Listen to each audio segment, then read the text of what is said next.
we got a quorum. Oh, were you gonna walk out? No, I wasn't going to walk out, but I was just going to hang out. Give us 10 minutes. All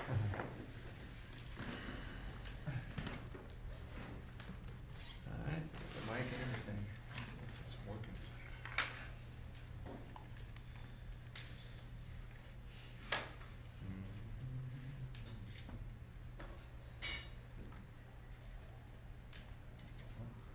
Can you shoot the towers out?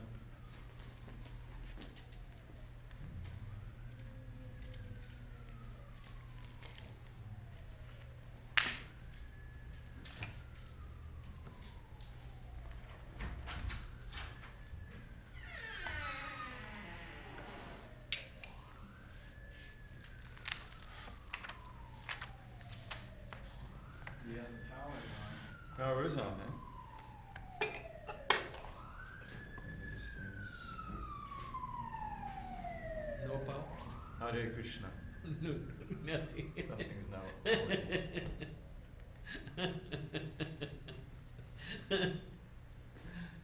Alright. Forego it.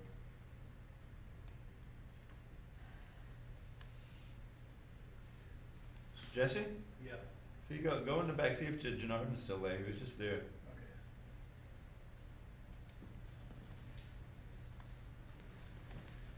Okay. Alright.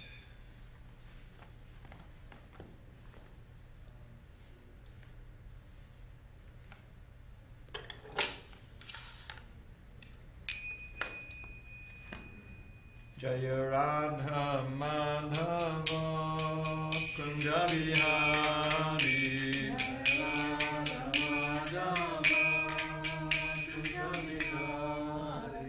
Jaya Radha Madhava Kunja Bihari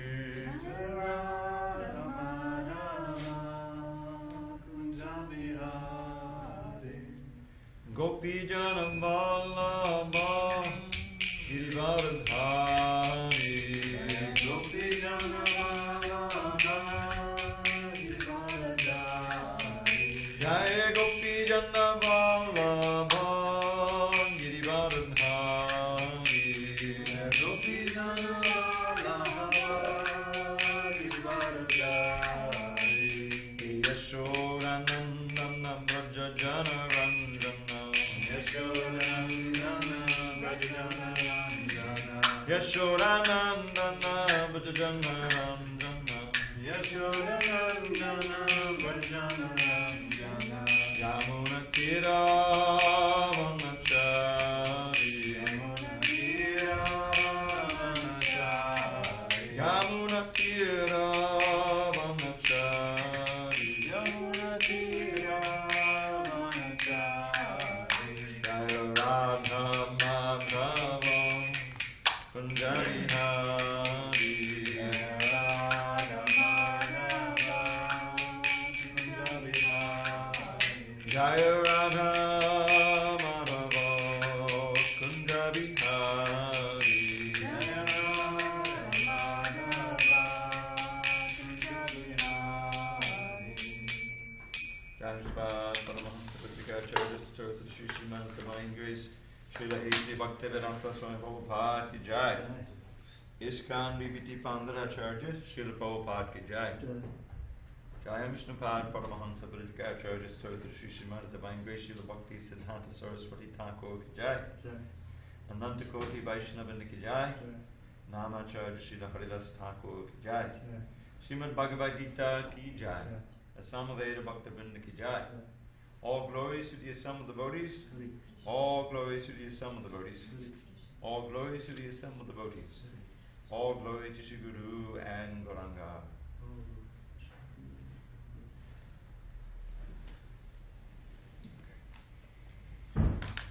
Om Namo Bhagavate Vasudevaya. Om Namo Bhagavate Vasudevaya. Om Namo Bhagavate Vasudevaya. Om Namo Bhagavate Vasudevaya. Om Namo Bhagavate Vasudevaya. Om Namo Bhagavate Vasudevaya. On this 22nd day of August 2016 in SanDiego, we're reading from Srimad Bhagavad Gita as it is, translation and commentary by His Divine Grace A.C. Bhaktivedanta Swami Prabhupada. And we are studying the 18th chapter of the Bhagavad Gita entitled The Perfection of Renunciation. And we are on text number 67, the bottom of page 706. You can open that door if you want. Thank you. Sure. Are you sure? Yeah, it's not a problem. I'm sure. You can grab a chair too if you want. I'm going to send the stuff there. Okay.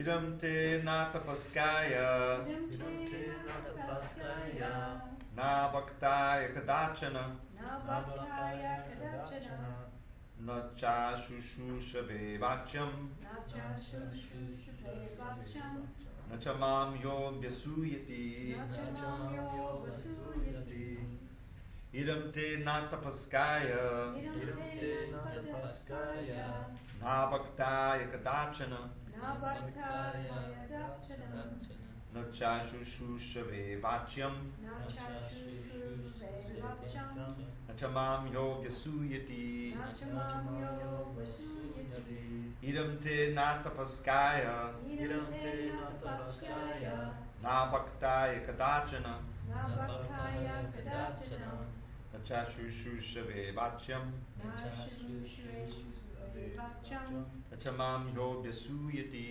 na cha mam yo vasuyati. Good job. Sorry. I do grab those glasses. Idam te natapaskaya Idam te natapaskaya nabhaktaya kadachana na bhaktaya kadachana na cha shushu save vacham na cha shushushave vachyam na cha mamyo payat suyati na cha mam yo vyasuyati. Good. Idam te natapaskaya Idam te natapaskaya nabhyastaya kadarache na bhaktaya kadachana na kusasuvare vacham na cha shushushave vachyam na cha mam yo bushayate na cha mam yo vyasuyati. Jesse, Idam te natapaskaya idam te natapaskaya na bhaktaya kadachana na bhaktaya kadachana na kashushru sabe bhaktyam na cha shushushave vachyam na cha mam yo vasuyati. na cha mam yo vyasuyati. Idam this te by you, na never, atapaskaya to one who is not austere, na never, abhaktaya to one who is not a devotee, kadachana at any time, na never, cha also, ashushushave to one who is not engaged in devotional service, vachyam to be spoken, na never, cha also, mam toward me, ya anyone who abhyasuyati is envious.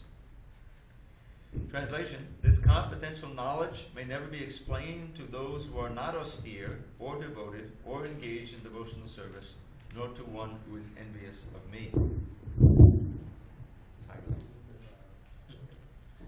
Hare Krishna. It is wild, isn't it?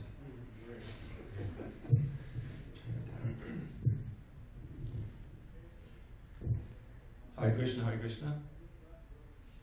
Did you turn it down? Yeah, try it. Yeah, alright, that's okay. Alright. Report. Persons who have not undergone the austerities of the religious process, who have never attempted devotional service in Krishna consciousness, who have not tended a pure devotee, and especially those who are conscious of Krishna only as a historical personality, or who are envious of the greatness of Krishna, should not be told this most confidential part of knowledge.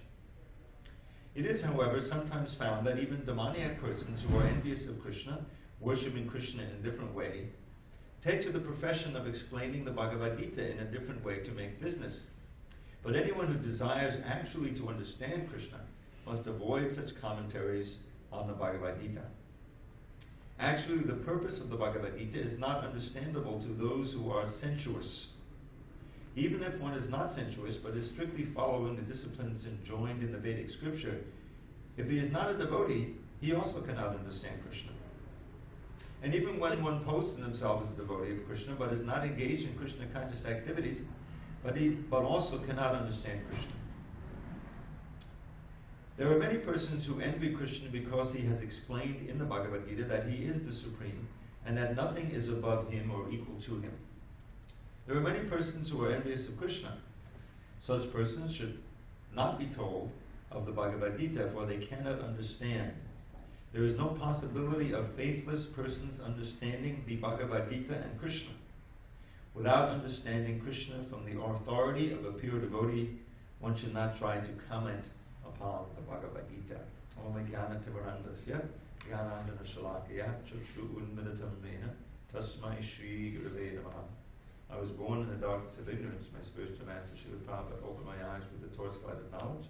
I offer my humble obeisance to him and all members of Sri Parampara. So, one may be puzzled about this injunction because it seems like we give these Bhagavad Gitas out by the millions, and oftentimes the recipients of the Bhagavad Gita may meet one or more of these criteria for not being eligible to hear the Bhagavad Gita. There's also the injunction we chant every morning, and one of the offenses to the holy name is to explain the glories of the holy name to the faithless. So this is the same idea. It's the old pearls before swine idea. Is that it's damaging to the devotee if he tries to explain something to an out-and-out atheist or a non-believer, if you will, and it's simply met with ridicule. Over time, that can definitely damage your own devotional creeper because it's more or less blasphemy and damages your own faith. But as we see, Srila Prabhupada's own, his own pastimes, he was ready to explain Krishna consciousness to anybody. When he opened that storefront on 26th Second Avenue, who walked through the door? Who knew who they were? You know, and he was explaining like anything. And many of the people walked out. They would come for kirtan, or certainly would come for prasadam, and as soon as they heard the philosophy, they would walk out. That's the fact. So at the risk of violating Krishna's injunction here, the great devotees indeed do present the teachings of devotional service and the Bhagavad Gita to unworthy audiences. Because in this age, everybody is unworthy. Where are you going to find someone who's austere, devoted, engaged in devotional service, and who are not envious of Krishna? To meet all of those criteria is very rare, certainly at first. So the process of devotional service is such that if someone is a little bit receptive, even if they may have some of these qualities, but is willing to hear and is willing to chant a little bit and associate with devotees, then the purification can take place so that one becomes a more eligible and more worthy listener of the Bhagavad Gita. So, but the general idea here is that the Bhagavad Gita is meant for those who are in the mode of goodness, who are pious, who are moral, who are not envious of Krishna, and who are especially those who are interested in advancing in devotional life. And it's not just the Bhagavad Gita that we present. This is something it's the Bhagavad Gita as it is, where the vast majority of the words in this book are actually commentary. And it's that commentary that illuminates the Bhagavad Gita in such a way that it actually can change lives. It can actually transform one's life. Otherwise, the Bhagavad Gita remains a mystery. Because Krishna reserves the right of not being visible to the atheists and of hiding himself from those especially who want to make a business on the Bhagavad Gita. And Lord knows there's been many a Bhagavad Gita such as that. I remember when I first came in touch with the Gita, it was not this Bhagavad Gita.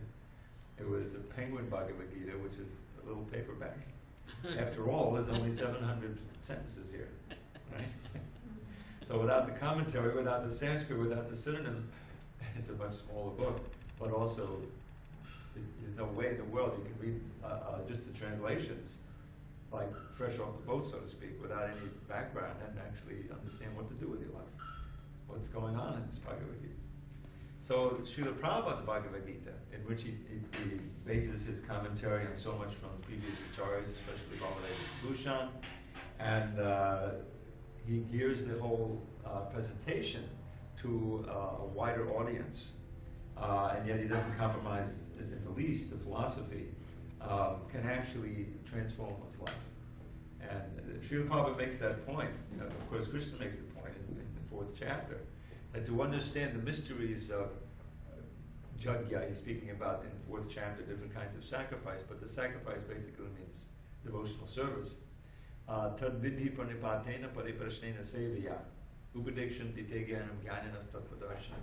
This principle where he says, in order to understand what I've just been saying, one must approach someone who's seen the truth, the tattvadarshi, and surrender, serve, and inquire. The just inquiry without service doesn't work. You see, there's a whole reciprocation that takes place. And Krishna, through the spiritual master, he's saying, well, is this person sincere? And the sincerity is proven by the attitude. Last night I was speaking on this verse in the 2nd chapter, text number 7, where Arjuna, he admits his frailty, his ignorance about what to do. You know, he's bewildered. It's a critical life decision, and it's not just his own life. After all, the whole world hangs in the balance. Whether Dharma is going to reign or whether Duryodhana is going to reign. And so it all depends on him. It's a huge responsibility. And yet, he's such a kind-hearted soul, and a devotee. He doesn't want to kill his relatives, certainly doesn't want to kill his military guru, who reveres, even though he's on the other side. So, but he makes the decision, the key decision to surrender, as a disciple, and precisely in this way, by pranipatena pariprashnena sevya, by especially pranipatena and pariprashna. He's surrendering his will, and he's asking questions. Bhagavad Gita is filled with Arjuna's questions, right, and Krishna's answers. And finally, he acts as Krishna wants, as we will hear in a few verses. That key phrase is text 73. Nashto moha smriti labda tvatkliye prasara mayachita. Stitos migata sandeha kadeshe vachanastava. My doubts are all gone. By your mercy, you've enlightened me, cleared away my illusion, and kadeshe vachanantava. In those few words, you have the essence of what bhakti is all about. I will do as you say. I will do as you say. That's the essence of surrender. Whereas before he wasn't ready to do that. So Krishna now is setting the bar high. He's saying that these instructions, when taken properly, are very revolutionary and they're life-changing. Someone who is not willing to undergo that revolution in their lives and who doesn't want their life changed and who's just a dilettante, basically it's a book of philosophy, then don't bother with it. This person shouldn't really have the Bhagavad Gita. Of course, it's available, but really the inner meaning of it remains hidden to those. So if we want to really let the Bhagavad Gita's brilliance shine in our hearts, we have to meet this criteria. We have to be austere, devoted, and engaged in devotional service. That's the meaning of this verse. Okay, any questions on this verse? Without understanding Krishna from the authority of the pure devotee, one should not try to comment upon the Bhagavad Gita. Yeah.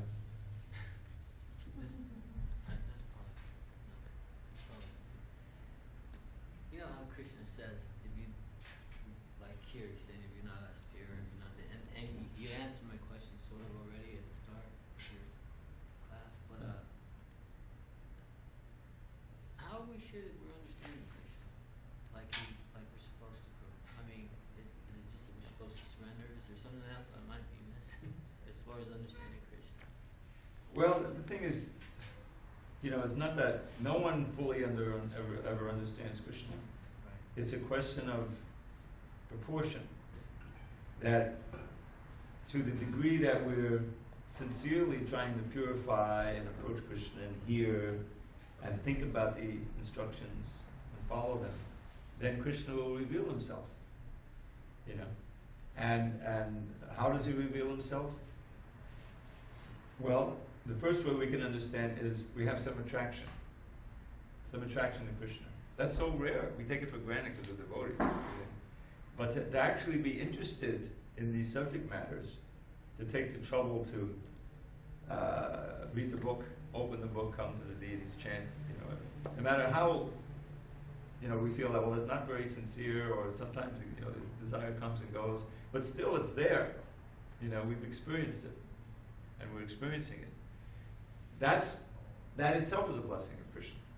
That's his reciprocation. After all, the ultimate result of the whole thing is that you're in a very strong compact of love with Krishna. It may be as a friend, maybe as a parent, maybe as a lover, maybe as a servant. But there's love there, which impels you to want to serve the beloved. This is after all what the whole goal of the process is, right? So it doesn't obviously come all at once. It's not something that you can check off.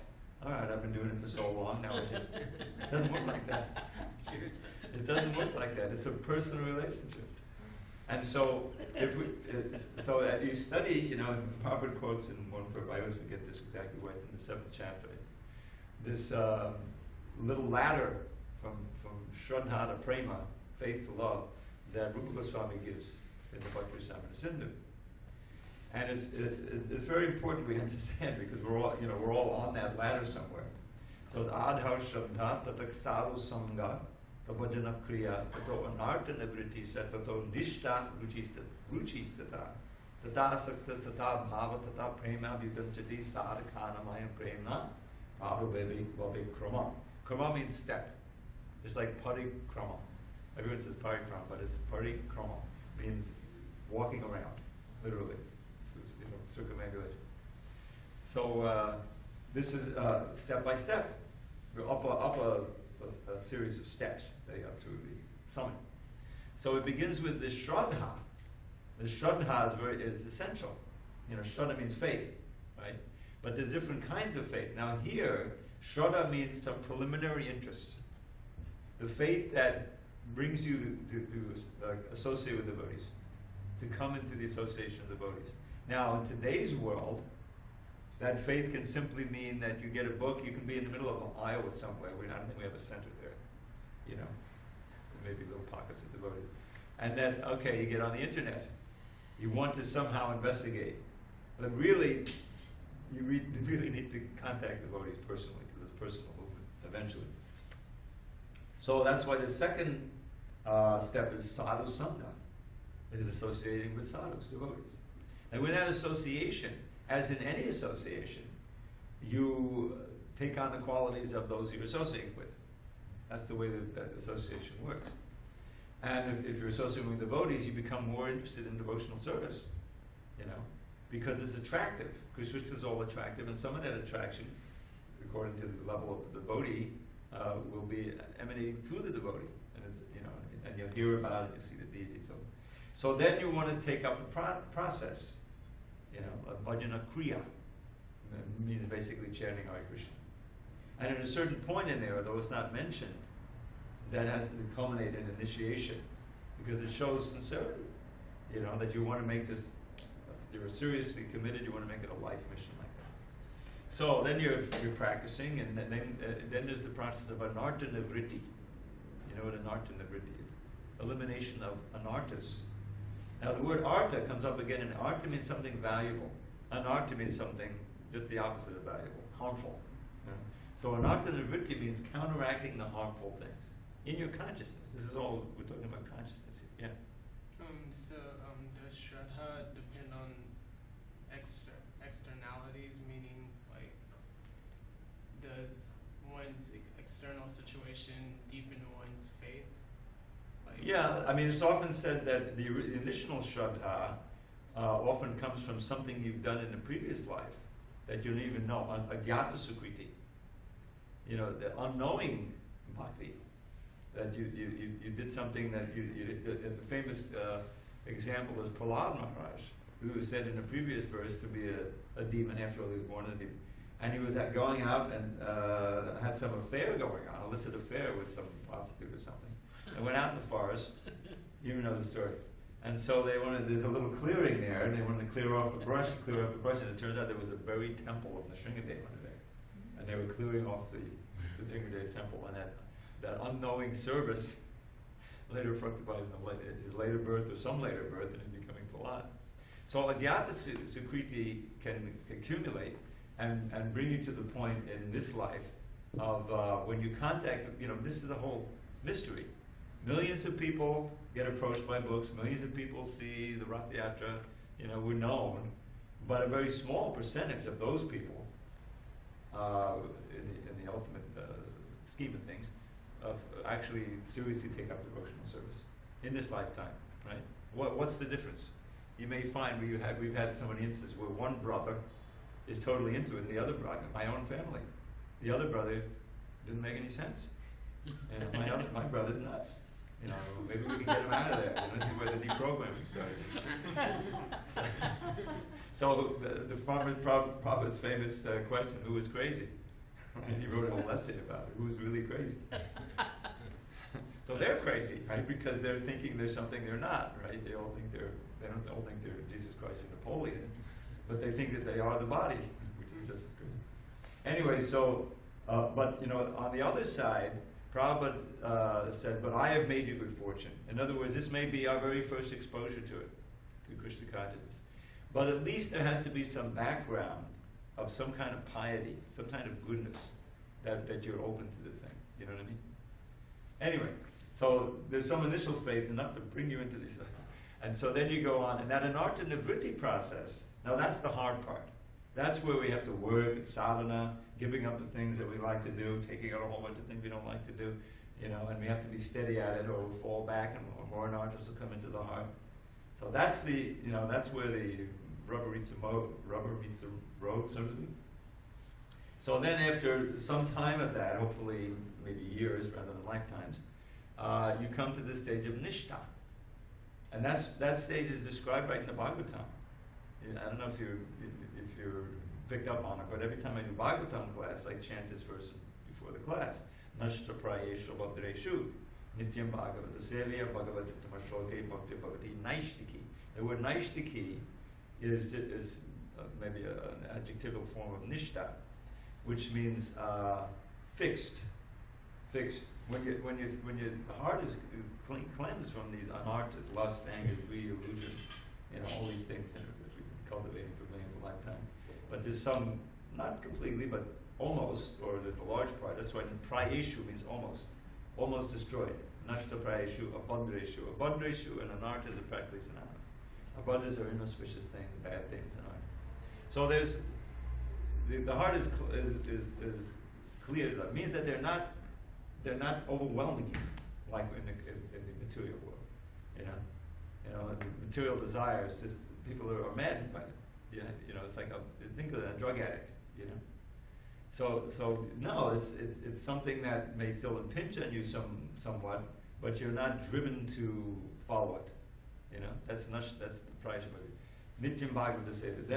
Then you're in the mode of goodness and getting fixed in the mode of pure goodness. And then at that point, ruchi starts to increase. Now it's not that ruchi means some taste. That's the beginning of attraction to Krishna. Taste means you want to see the deity, you really want to chant. You're able to get into a kirtan. It may take you some time, but then after maybe half an hour, you're really into it and you're floating along, and you don't want to do anything else. That's not an unusual state. Devotees reach. How do they do these 12-hour kirtans? It's not like, it's all like, well, 12 hours, let's keep going. So ruchi, then that matures. It's like a spectrum. Asakti. Asakti means actual attraction to Krishna. Starts to awaken. I mean, you can imagine. And then that matures into bhava, ecstasy, and prema. And these are all just more and more intensifications of attraction to Krishna. So that you know, you can see the models in the gopis. You know, even though Krishna is far away, he's in Mathura, he's in Dwarka, years on end. They never lose their attraction. They never lose their. They never give up on him. It's amazing. It's the proof, according to to Rupa Goswami, that this is pure love and not ordinary love. The proof is that there are a whole list, unlimited numbers of reasons why the relationship should be broken, but it's not broken. Think of our material relationship. You know, if the other person goes with somebody else, that's like a whole game breaker. The love can turn to hatred. You know, I'll get him. You know, there's murders take place on that basis. What happened to the love? Yeah, so-called love. Or the person is just gone. They're not around. After they gone. Then eventually, it evaporates. I mean, we must have had experiences. I've lived in this world sometimes. Before I was a devotee. What happened to all that love? I'll love you forever. What happened to forever? So that's material attraction. And even on ordinary experience, you can feel it. Attraction for things of this world, for experiences. As a kid, I had so many. I wanted to go to the amusement park. They were much more elementary at that time. I had to go baseball. I was mad at a certain point. But you pass through the phases. Oh, it's just a phase, and sure enough, it is a phase. But it's replaced by something else material in the material world. But in Krishna consciousness, if you truly cultivate it properly, it doesn't wane. Even with age, it gets even stronger. The attraction to Krishna and his reciprocation. So this is proof that it's transcendental. So all of that is simply the progressive process of purification, meaning that it's already there. The perfection is there in our heart. Unlike something you try to cultivate in the material world. You're not a realized engineer, mechanical engineer. You've got to get so much knowledge from outside. You've got to cultivate the skills, right? But Krishna consciousness is like walking, probably in the nectar devotion, like a kid. Every mother, knows that, okay, the kid may be flopping down now, but it's hold him up, learn to walk, right? It's inherent. The skill is there, developed at a certain point. So this love for Krishna is there in everyone. Nitya siddha Krishna prema sadhika punai shabanadi shuddha chitte koreyudo. It's a famous verse for Chaitanya teaching Sanatana. The eternal perfection of Krishna prema is there in everyone's heart. Sadhika, but sadhika means it's not something artificial you have to attain. And by hearing and chanting, etc., the heart becomes purified, shuddha chitte, and kodaya doi, and it naturally awakens. So this is the fact. What were you going to ask? So even though someone may have some ruchi, some taste for Krishna or his holy names and chanting, can one unknowingly water the weeds within the heart? Because isn't that the same? When you chant, isn't it the same Shakti, Ladani, Shakti? Yeah, I mean, generally it's not unknowingly. I mean, you're doing it, gradually. The thing is, whatever happens by chance, so to speak, we can't rely on that. While we have our opportunity, we have to make as much advancement as possible, because we will not always be in this ideal situation. Meaning that the material world is unpredictable. I read this story today about the Arctic ice leaving, and mostly we think, well, that's something, that's not so good, right? I mean, but it's way up there, in the Arctic, and we're down here in SanDiego, so, all right, I'm concerned about global warming, but there's so many things that I have to do. But the story was, this is typical. The materialists, you go and go and go in an inauspicious direction. There's maybe so many warnings, And then there's some calamity that occurs. It says, oh, why did this happen? You know. But here, the story is that, just scientifically speaking, of course, ultimately Krishna's in charge. I mean, it happened this way, obviously. But, I mean, we're not against science. Science has its place, right? So, there's all of these I forget what they call them now, but there's a gas called methane, which we're pretty familiar with. It's what comes out, pretty much what comes out of the stove, you know, dead gas, it's more or less methane. And there's also a whole bunch of natural methane that's produced over millions of years by decay of sea animals and plants. So in the northern climes, in the Arctic, this is gigatons, that's hundreds of trillions of tons of this stuff frozen underneath the Arctic ice, and it's been there for a long time. Now this methane is a lot more severe of a global warming gas than is carbon dioxide. And if it comes out of that, you know, if it bubbles up out of the ocean, it's going to be very rapid global warming. Now we know, for most of us, you know, I mean, we're thinking, okay, in my lifetime, I mean, they're talking about 2050 or 2100. We'll all be gone. We'll be back to God if we'll be dancing with Krishna. But now they're talking about 10 years, you know, where all of a sudden this stuff comes up. It gets very hot, very quick. The Greenland ice melts and the Antarctic ice melts. And, you know, the ocean comes up 23, 30 feet, you know. In other words, it can be a calamity, a huge calamity can happen. That's just one way that the world ends. I think a more likely way is that Hillary Clinton will get elected. Seriously. I mean, but so the idea is that we, you know, if World War III starts, evening class will be canceled. You know what I mean? They won't get more lucky. We'll have a little more trouble concentrating on our rounds. So better get as fixed as possible so we're ready for anything. Just like, you know, here's a story from Prabhupada's time, World War II. Now, if you know World War II, you have the Axis and the Allies, right? So India at that time was totally ruled by the British Raj. So they were part of the Allies in Japan's eyes. And so they bombed Calcutta at one point. Japan did. And Prabhupada was there. Yeah, it's true. In 1943 or 4. So Prabhupada's there. It was his hometown. He was still living there at that time. And he describes how, I heard it on a tape, you know, what did he think when those bombs were coming? Now, the city had been evacuated for the most part, but he was still there and some people couldn't leave, you know, so it wasn't empty, but it was a lot less people. So he remembers, Prabhupada was inimitable with these sound effects. You know, he's really good. You hear it on the tape. So Prabhupada was seeing, he was seeing this as a universal form. He's seeing this as Krishna's, you know. In other words, he wasn't afraid.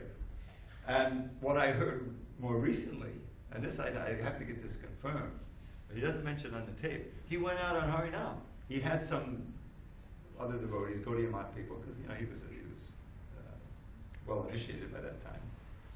And working, he was still a householder. But so he said, let's go on Harinam. It's a win-win. If the bomb comes, we'll go back to guide it. And if not, you know, we'll help some of the people, you know, counteract the bad vibes or something. Now that's realization. So the point is that the answer personally for all of these calamities, either personally or world calamities or anything, is always to be as Krishna conscious as possible. Because ultimately, we know we're going to die. And we don't know when. And we don't know when these, you know, there's danger at every step. We read this all the time. You know, so those who take shelter of Krishna, and in the best way is by chanting, you know, sincerely and from the heart with great concentration.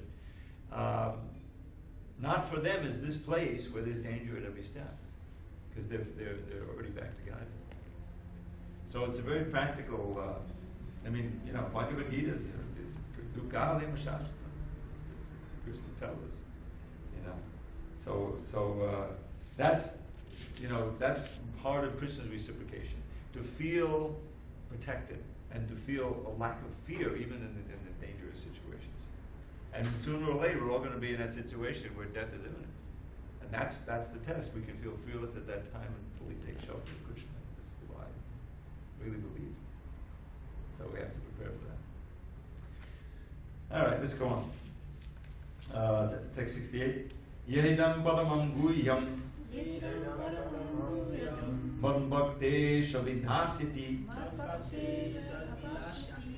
bhakti mahiparam kritva mame vaishyata samshaya. For one who explains the supreme secret to the devotees, pure devotional service is guaranteed, and at the end he will come back to me. Purport. Generally, it is advised that the Bhagavad Gita be discussed amongst the devotees only. For those who are not devotees will understand neither Krishna nor the Bhagavad Gita.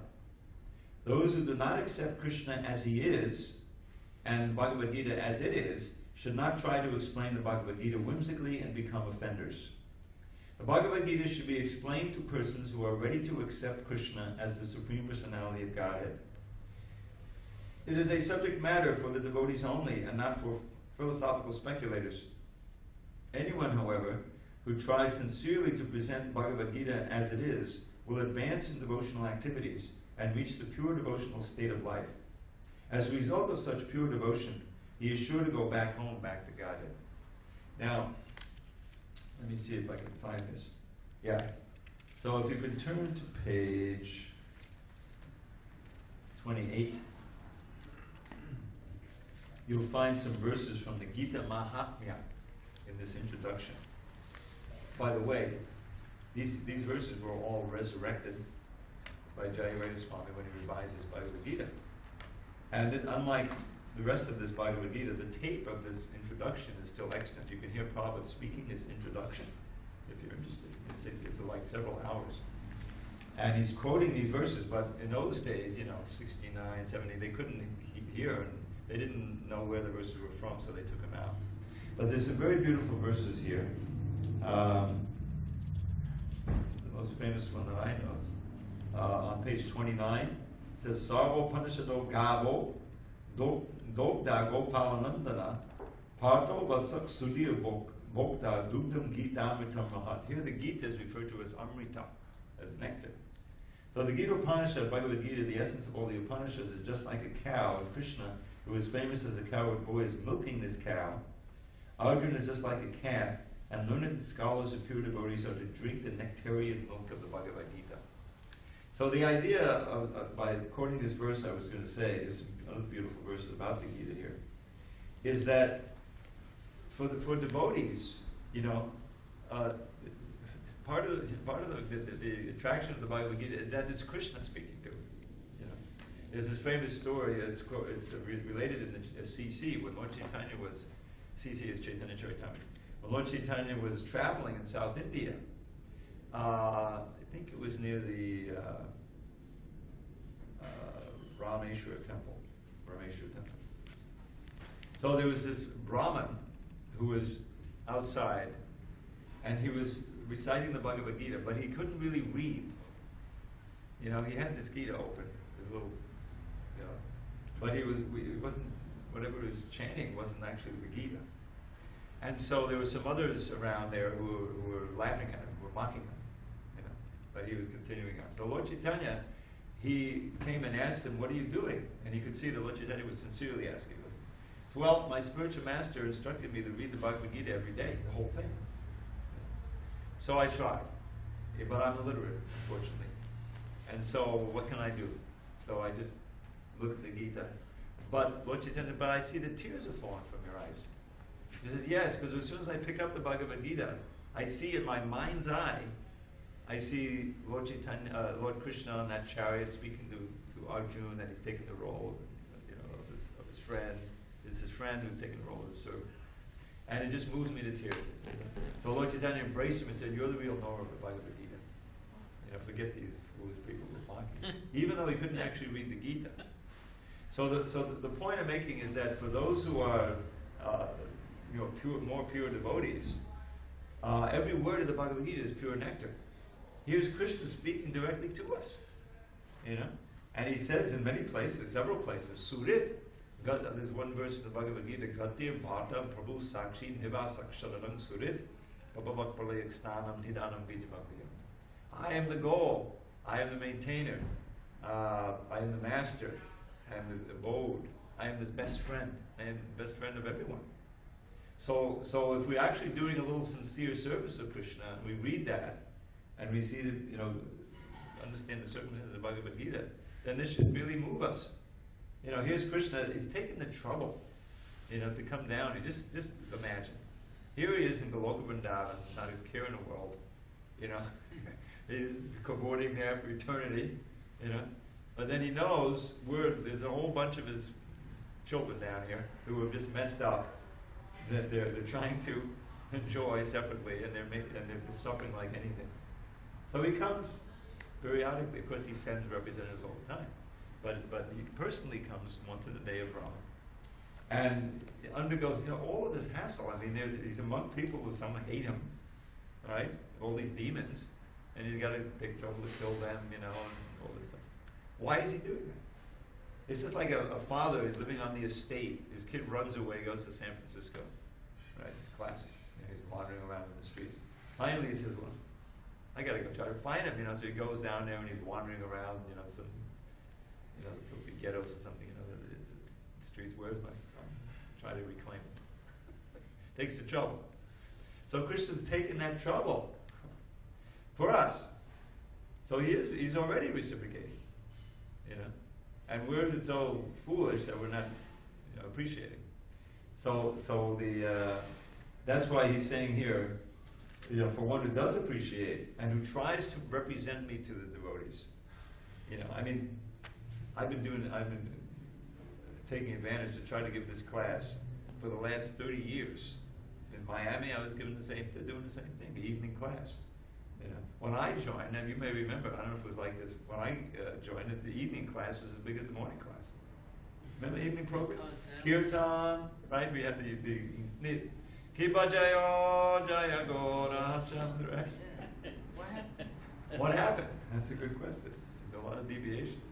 But the point is that Baba wanted it. There's no question. Morning and evening class. There's so many letters. ISKCON sandwich. Huh? ISKCON sandwich. Exactly. And the point is, when everyone's there, you know, when all the devotees are there, or maybe a big temple or a small temple, but if everyone is there, it just is a very important part of your devotional life. Anyway, so I've been trying to keep it going ever since then, you know. And, thank you for helping me. I don't think it would be possible for me to just come here alone and give class. I don't think I could do that. Thank you. But that's what this verse is about. For the one who explains the Supreme Secret, pure devotional service is guaranteed. Maybe in a future lifetime for me, but at least I'm giving a shot at it. You know, and it's so easy. Just read the purports, basically. You know, you don't have to be a great genius. You just, you know, read the verses and the purports and more or less repeat what Prabhupada said. Yeah. Prabhu, how do you, if you could sit up aside, that's the ladies' side.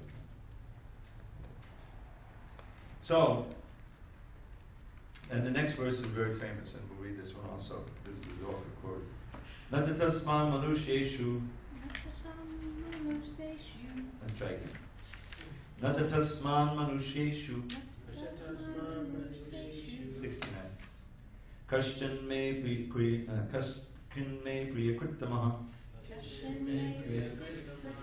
Bhavitana cha me tasman. Anyak priyataro bhuvi. There is no servant in this world more dear to me than he, nor will there ever be one more dear. And there's no purport here, but I'm just going to say this verse is always quoted as the easiest way to advance is to preach. You know, anyone can go out and, you know, try to give a book out or something, and you become dear to Krishna that way. That's the idea behind this. And Adyeshate chayahimam Damyam samvadamam yayo Jnana yagyena tenaham Ishtasyamiti me matihi And I declare that he who studied this sacred conversation of ours worships me by his intelligence. Shadvavan anasuyascha shanuyadapiyo naraha sopi mukta subhalokan prapnuyat punyakarmanam.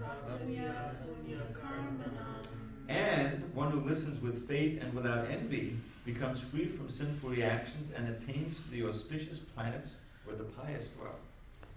Purport. In the 67th verse of this chapter, the Lord explicitly forbade the Gita's being spoken to those who are envious of the Lord. In other words, the Bhagavad Gita is for the devotees only. But it so happens that sometimes a devotee of the Lord will hold open class.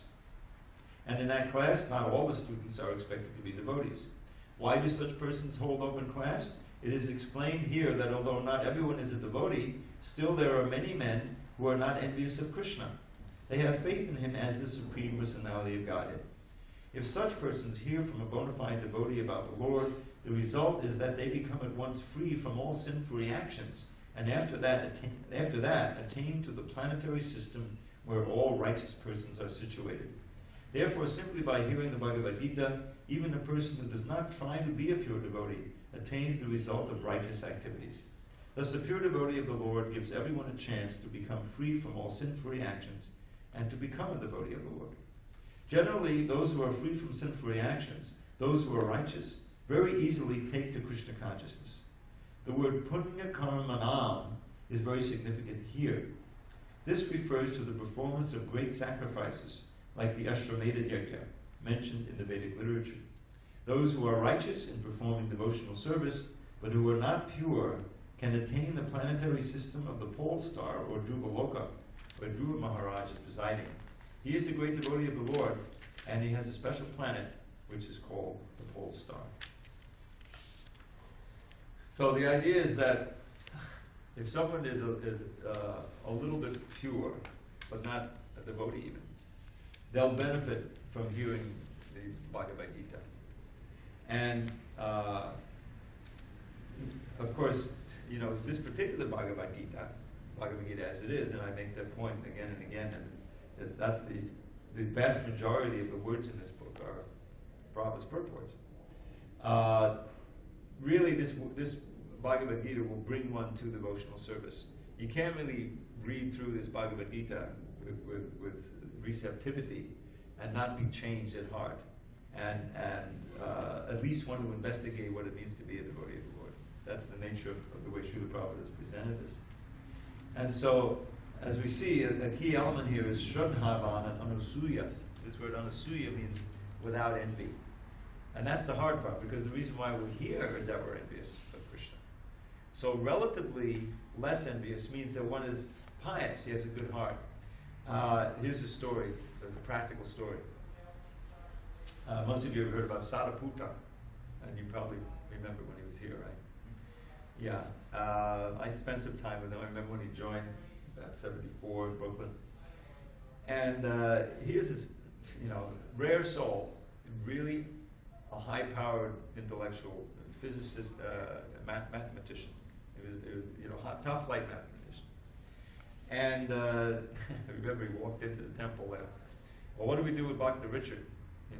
Well, we hear he's pretty good with math. Okay, we'll let him work in the accounting office. He'll keep the books.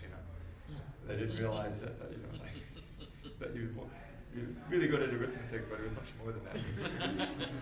Anyway, so that was his first engagement. And eventually, of course, he became, the leading scientist, one of the Bhagavad Institute, wrote so many important articles, books, and things, gave many talks. So, how did he become a devotee? Well, he was, I remember, he was going, doing his graduate work in upstate New York.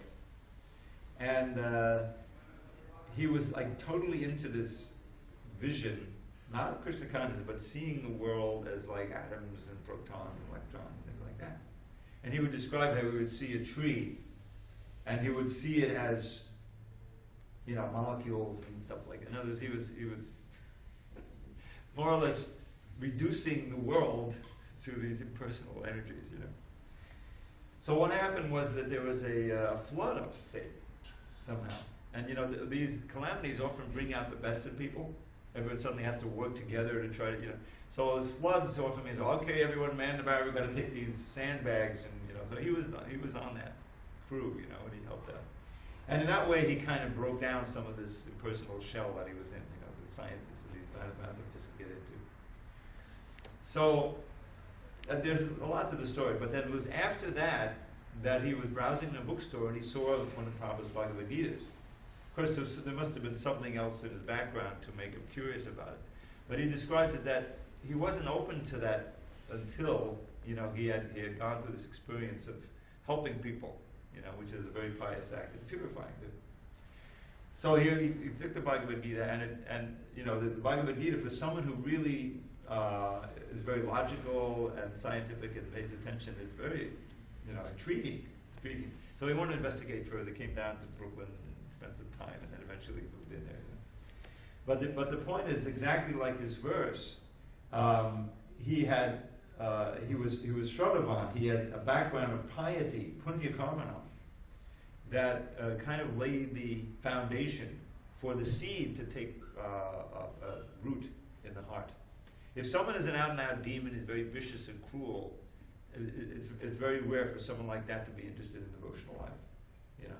And that's why it's one of the definitions of the demons Prabhupada gives in the Krishna book, is that if you try to preach to them, they become angry at you. You know, become angry. You know, it's like Hiranyakashipu. His son, he became furious that he was advising, his son was advising him to take shelter of Krishna. So that was what happened, and so we will complete this. We may complete the chapter. We're going to try to complete the chapter in the next couple of days. Okay, all glories to Srila Prabhupada. And I'll have your time.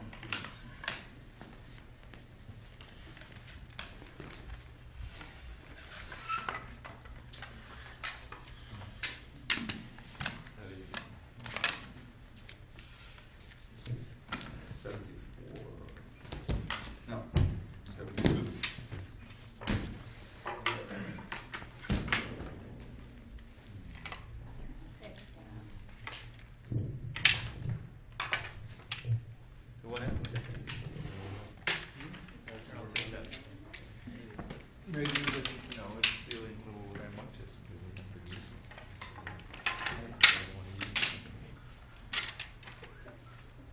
Everything is spiritual.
Shri Shri Gauranga ki jai.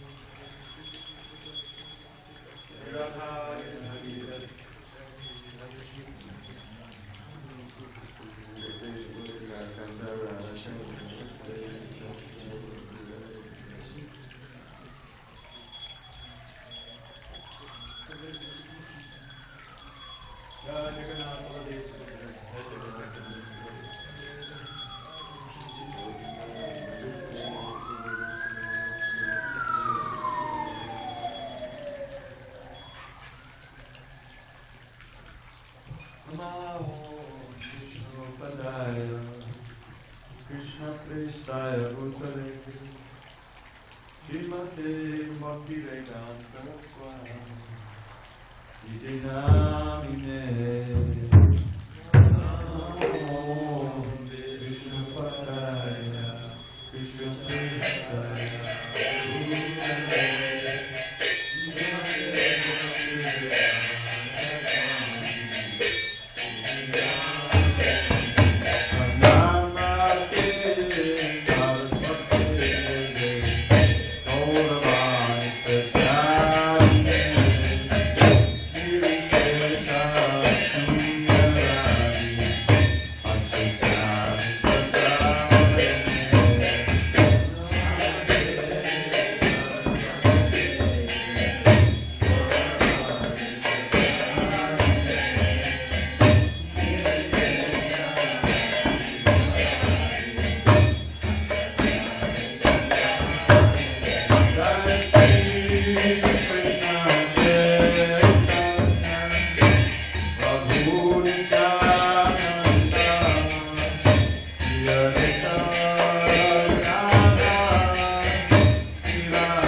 Jai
His Divine Grace, Srila A.C. Bhaktivedanta Swami Prabhupada ki jai. ISKCON Bhagavad Acharya Srila Prabhupada ki jai. Jai Om Shamsad Paramahamsa Pratikacharya Excellency Sri Srimad Divine Grace Srila Bhakti Siddhanta Saraswati Thakur ki jai. Ananda Koti Vaishnava ki jai. Namacharya Srila Haridas Thakur ki jai. Prem Krishna Chaitanya Prabhu Nityananda Sri Vaiti Gadadhar Shivasari Go Bhaktivinoda ki jai. Shri Radha Krishna Gopal Vinath Shankar Bhatun Giri Govardhan ki jai. Vrindavan Dham ki jai. Navadvip Mayapur Dham ki jai. Jagannathpuri Dham ki jai. Ganga Mai ki jai. Yamuna Mai ki jai. Tulsi Devi ki jai. Tulsi Devi ki jai. Shri Harinam Sankirtan ki jai. Transcendental Book Distribution ki jai. Shri Prabhupada ki jai. Samaveta Bhaktivinoda ki jai. All glory to the Son of the Lord. All glory to the Son of the Lord. All glory to the Son of the Lord. All glory to the Guru and Parangama. Namaste Narasimhaya. Namaste Narasimhaya.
part of the congregation or something.